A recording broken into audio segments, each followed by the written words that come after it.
Assalamualaikum. Ayah bunda, keterlambatan bicara pada anak merupakan hal yang harus diwaspadai. Seringkali orang tua membawa anaknya yang berusia misalnya 3 tahun ke praktek dokter anak mengeluhkan anaknya belum bisa bicara.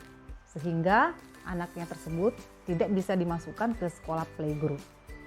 Dan juga kadang-kadang ada pertanyaan dari orang tua. Dok, anak saya sudah berusia 2 tahun, tapi hanya bisa ngomong mama, papa, mimi. Sedangkan teman-teman lain seusianya sudah banyak bicaranya. Lambat bicara pada anak memang dapat menimbulkan kecemasan pada orang tua. Di lain sisi, terkadang anak yang mengalami gangguan bicara dan bahasa terlambat mendapatkan perhatian dari orang tua. Karena ada orang tua yang berpikir, tidak apa-apa, nanti juga bisa bicara kok. Kemudian ada juga orang tua yang berpikir, itu hanya misalnya terlambat saja, nanti juga bisa mengejar. Pikiran seperti ini hendaknya harus dihindari. Karena keterlambatan bicara pada anak harus diwaspadai sedini mungkin, sehingga dapat dilakukan penanganan yang tepat. Mau tahu kelanjutannya? Yuk kita saksikan di channel Dr. Vivi SPA. Tapi ayah bunda, tolong like, subscribe, dan nyalakan tombol loncengnya ya, agar bisa mendapatkan info tentang kesehatan anak lainnya di channel ini. Keterlambatan bicara dan bahasa pada anak dialami oleh 5-8% anak usia prasekolah. Untuk mengetahui kapan seorang anak terlambat bicara, maka perlu diketahui tahapan-tahapan perkembangan bicara anak yang normal. Pada saat lahir, bayi hanya bisa menangis untuk menyatakan keinginannya. Kemudian pada usia 2-3 bulan, bayi sudah bisa mengeluarkan suara-suara seperti atau yang dikenal dengan istilah cooing atau menggumam. Si bayi juga senang bereksperimen dengan berbagai bunyi yang dapat dihasilkannya, misalnya suara yang menyerupai berkumur. Bayi juga sudah mulai bereaksi terhadap orang lain dengan mengeluarkan suara. Setelah usia 3 bulan, bayi akan mencari sumber suara yang didengarnya dan menyukai mainan yang mengeluarkan suara. Mendekati usia 6 bulan, bayi sudah berespon terhadap namanya sendiri dan mengenali emosi dalam nada bicaranya. Cooing kemudian berubah menjadi babbling, yaitu mengoceh-ngoceh dengan suku kata tunggal. Misalnya mama, papa, da. Kemudian bayi juga sudah dapat mengatur nada bicara sesuai emosi yang dirasakannya dengan ekspresi wajah yang sesuai. Waspadalah bila bayi tidak menoleh jika dipanggil namanya dari belakang dan tidak ada babbling. Pada usia 6-9 bulan, bayi mulai mengerti nama-nama orang dan benda serta konsep-konsep dasar seperti ya, tidak, atau habis. Saat babbling, ia menggunakan intonasi atau nada seperti bahasa ibunya. Ia pun dapat mengucapkan kata-kata sederhana seperti mama dan papa tanpa arti. Pada usia 9-12 bulan, bayi sudah dapat mengucapkan mama dan papa sesuai dengan artinya, atau istilah lain yang biasa digunakan untuk ibu dan ayah atau pengasuh utama lainnya.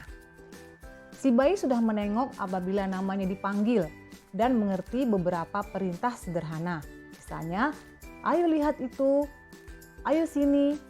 Ia juga sudah menggunakan isyarat untuk menyatakan keinginannya, misalnya menunjuk, merentangkan tangan untuk minta digendong atau melambaikan tangan atau dada. Si bayi suka membeo, menirukan kata atau bunyi yang didengarnya. Pada usia 12 bulan, bayi sudah mengerti sekitar 70 kata. Waspadalah bila bayi tidak menunjuk dengan jari pada usia 12 bulan, ekspresi wajah yang kurang pada usia 12 bulan. Pada usia 12-18 bulan, anak biasanya sudah bisa mengucapkan 3-5 kata dengan arti. Dapat mengangguk atau menggelengkan kepala untuk menjawab pertanyaan, menunjuk anggota tubuh atau gambar yang disebutkan orang lain, dan mengikuti perintah satu langkah. Misalnya, tolong ambilkan mainan itu, Dek. Kosakata anak bertambah dengan pesat. Pada usia 15 bulan, ia mungkin baru dapat mengucapkan 3 sampai 6 kata dengan arti. Namun pada usia 18 bulan, kosakatanya telah mencapai 5 sampai 50 kata. Pada akhir masa ini, anak sudah bisa menyatakan sebagian besar keinginannya dengan kata-kata. Waspadalah bila tidak ada kata berarti pada usia 16 bulan.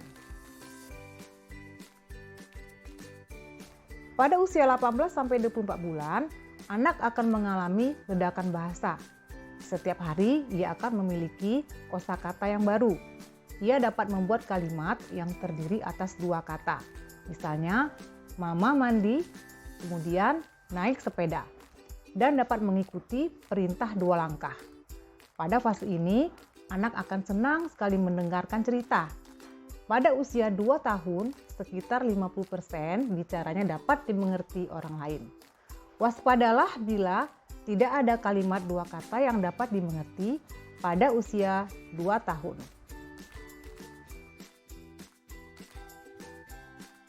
Setelah usia 2 tahun, hampir semua kata yang diucapkan anak telah dapat dimengerti oleh orang lain. Anak sudah biasa menggunakan kalimat 2-3 kata. Mendekati usia 3 tahun, bahkan 3 kata atau lebih, dan mulai menggunakan kalimat tanya. Ia dapat menyebutkan nama dan kegunaan benda-benda yang sering ditemui, sudah bisa mengenal warna, dan senang bernyanyi atau bersajak. Misalnya, po ami ami, belalang kupu kupu.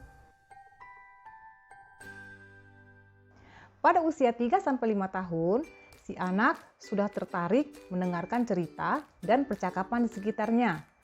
Ia dapat menyebutkan nama, umur, dan jenis kelaminnya, serta menggunakan kalimat-kalimat panjang, biasanya lebih dari 4 kata, saat berbicara.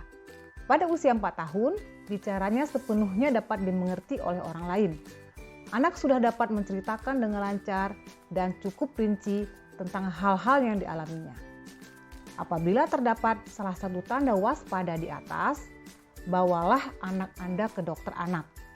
Secara umum, pada usia berapapun, bawalah anak ke dokter jika ia menunjukkan kemunduran dalam kemampuan berbicara atau kemampuan sosialnya. Keterlambatan bicara pada anak bisa disebabkan oleh gangguan pendengaran, gangguan pada otak, misalnya retardasi mental, gangguan bahasa spesifik yang reseptif dan atau ekspresif, kemudian autisme, atau gangguan pada organ mulut yang menyebabkan anak sulit melafalkan kata-kata yang dikenal sebagai gangguan artikulasi. Untuk menegakkan diagnosis penyebab keterlambatan bicara, perlu pemeriksaan yang teliti oleh dokter, yang terkadang membutuhkan pendekatan multidisiplin oleh dokter anak, dokter THT, dan psikolog atau psikiater anak. Tata laksana keterlambatan bicara bergantung pada penyebabnya dan juga melibatkan kerjasama oleh dokter anak, dokter spesialis lain yang terkait, terapi bicara, dan tentunya orang tua. Orang tua dan lingkungan terdekat memegang peranan penting dalam perkembangan bicara dan bahasa seorang anak. Kosakata anak berbanding lurus dengan jumlah kata yang didengarnya pada masa kritikal perkembangan bicaranya. Hal-hal yang dapat dilakukan orang tua untuk mengoptimalkan perkembangan bicara dan bahasa anak antara lain, rajin-rajinlah berbicara dan berkomunikasi dengan anak, dimulai pada masa bayi. Kapanpun, dimanapun Anda berada bersama anak Anda, katakanlah apa yang sedang terjadi, apa yang sedang Anda lakukan, dan sebutkan nama-nama yang ditemui. Walau bayi yang sangat muda belum bisa berbicara, kata-kata yang didengarnya akan menjadi bekal dalam perkembangan bicara dan bahasanya. Membacakan cerita adalah cara yang baik untuk meningkatkan kosakata anak. Bayi dan anak biasanya tertarik pada cerita yang bersajak. Sembari membaca, anak dapat diajak menunjuk gambar dan menyebutkan nama-nama benda yang ditunjuk. Keterlambatan perkembangan bicara dan bahasa sebaiknya dapat dikenali oleh orang tua sedini mungkin agar tata laksana yang diberikan dapat memaksimalkan kapasitas bicara, dan bahasa yang dimiliki anak. Demikianlah Ayah Bunda video saya tentang keterlambatan bicara pada anak. Semoga video ini bisa menambah wawasan dan pengetahuan kepada Ayah Bunda. Dan jika dirasakan bermanfaat, silakan share kepada teman atau saudara yang lain. Sampai jumpa pada video saya selanjutnya. Wassalamualaikum warahmatullahi wabarakatuh.